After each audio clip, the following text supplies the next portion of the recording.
Hey guys, welcome back. Hopefully you've got some good ideas floating around in your head for what you think your project might look like. And today's going to be our first day of actually starting to draw out those designs. So that's what's coming your way here. So supplies that we're going to need today, we're going to need our grid paper. And as you can see, if you need more throughout this project, we've got it linked right in here as well. So you could always print more if you need more than what we supplied you in your art supply box. So we're going to need our grid paper. We're going to need either a ruler, or if you have your piece of wood, you can use that as well, because obviously that is the perfect size for what we're going to need our grid paper to be. We're going to need a pencil, scissors, and a straight edge. So those are our supplies. So what are we doing with all this stuff? Well, let me show you. This is what I'm here for.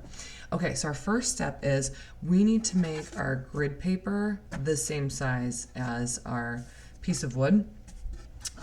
So it should line up so that side to side is perfectly right, but top to bottom there's going to probably be some extra.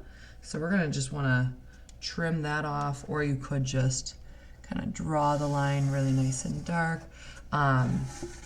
Sort of like that, except for mine's not quite perfect. Whoopsies, I probably should have looked at that a little better. It's a little crooked.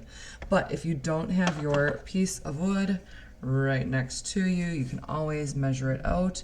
It is 8 inches by 8 inches, so you can measure it out that way. Since I have this out, I am going to just do a little nicer job here of following that grid line, like so. So I've got my 8-inch by 8-inch square, and now I am simply going to take my scissors and cut that out. So we want this grid to match perfectly with the piece of wood, because obviously if we're going to be drawing our design on this grid paper, we need it to fit on the piece of wood, right?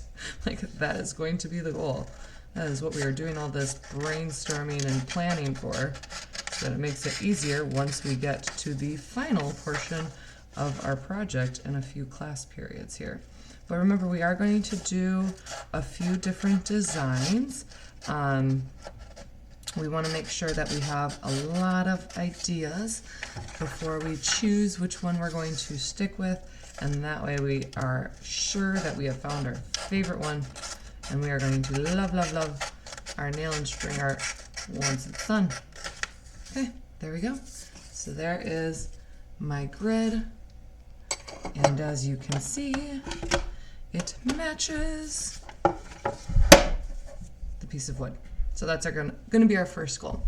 Okay, so the next thing, we need to talk about symmetry again. Like, a lot of these concepts, like the op art and the symmetry from our bugs, like all of this keeps coming back into play, doesn't it? So all like piling together, making sure we are little art geniuses over here, knowing all these terms and knowing what they mean. So remember, with symmetry, whatever we do on one side, we have to also do on the other, okay? So we're kind of balancing that out. So great way to do this, because right now it's like, whoa, there are hundreds of tiny little squares on this grid. So how do we know that it's symmetrical? Well, here's a little cheat for you. Let's just fold this piece of paper in half this way. See, you can fold the paper in half. This would have been really hard if I told you to do this with the piece of wood. Not so easy to fold a piece of wood in half. All right, so there's my center line going that way. Let's fold it in half again this way. Get our symmetrical line going down there as well. And we give it a nice crease on both sides so we don't lose where that fold is. So here we go. This is going to help get us set up to make sure everything stays symmetrical. You might even want to do a little dot in the middle just to kind of remind you, like, that is where center is, in case it's hard for you to see where those two lines join up. Okay, So our next step is going to be to create a symmetrical pattern on here, meaning whatever I do on one side, I've got to also do on the other. And if we want to have that radial symmetry, we want to make sure that, you know, if I'm doing it here, then it's also here, here, and here. So it's going to kind of depend on your goal and what you want yours to look like. It could also just be symmetrical from one side to the other. You know, maybe it's symmetrical from here to here, but not. So it's up to you, right? Like, so for example, if you look at my face, it is symmetrical-ish. It's not perfectly symmetrical-ish when you divide it this way.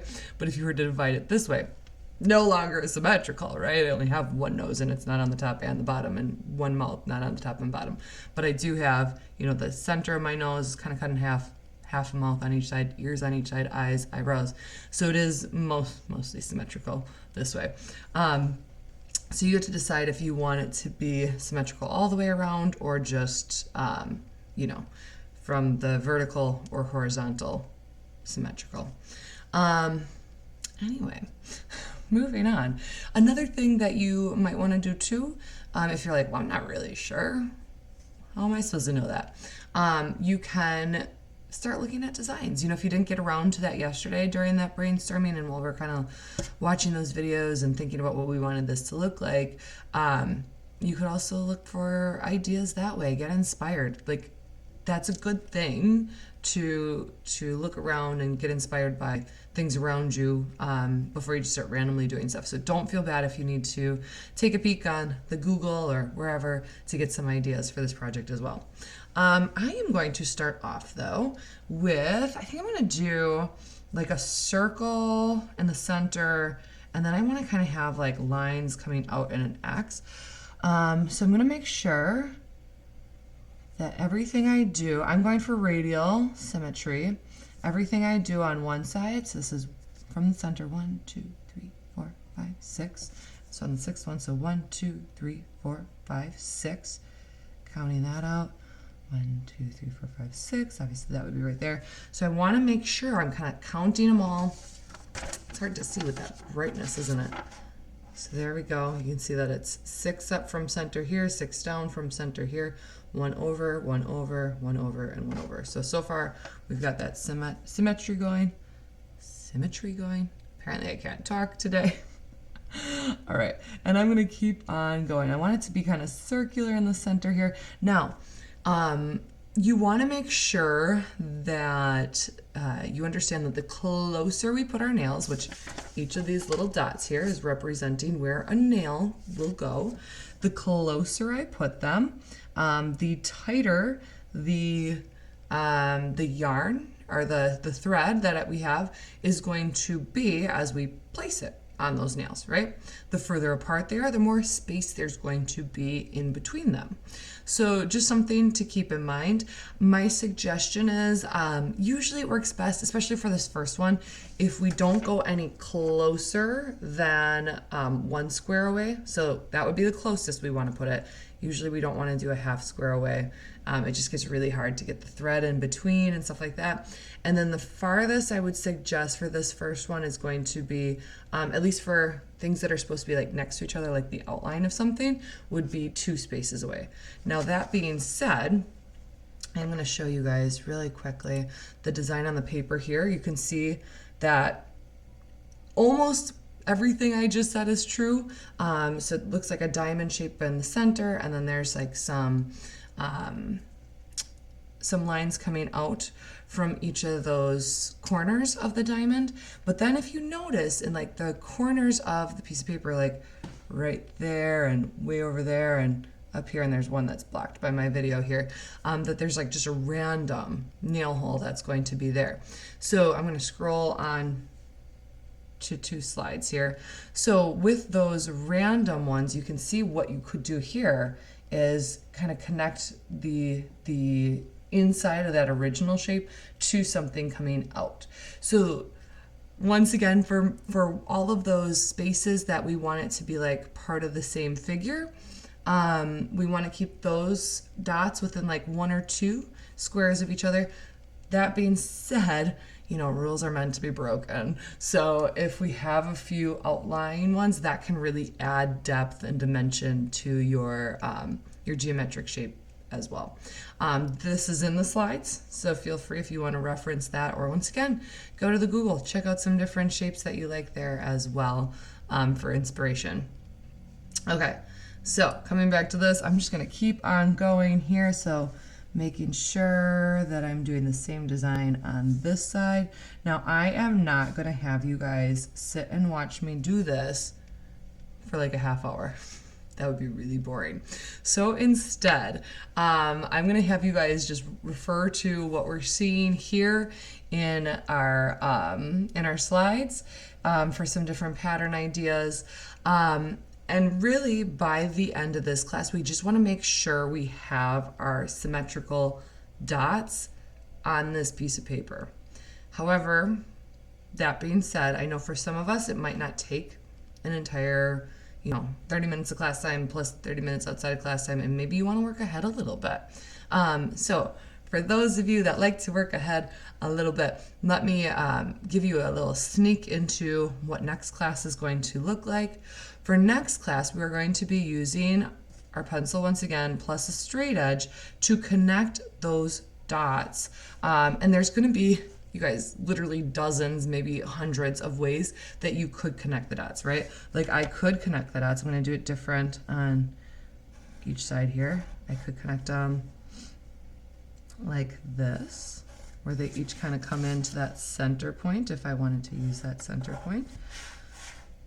So maybe they connect like this, or maybe they connect, oh my goodness, my paper won't turn.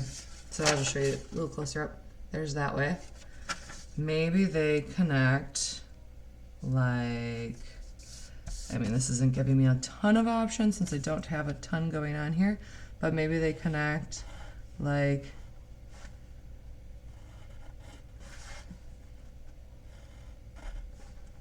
this. So you can see those are the exact same dots, the exact same distance from the center, and yet I connected them very different ways. And that's only with 4 dots. So now imagine once you've got this whole thing filled up, all the possibilities of what you could do.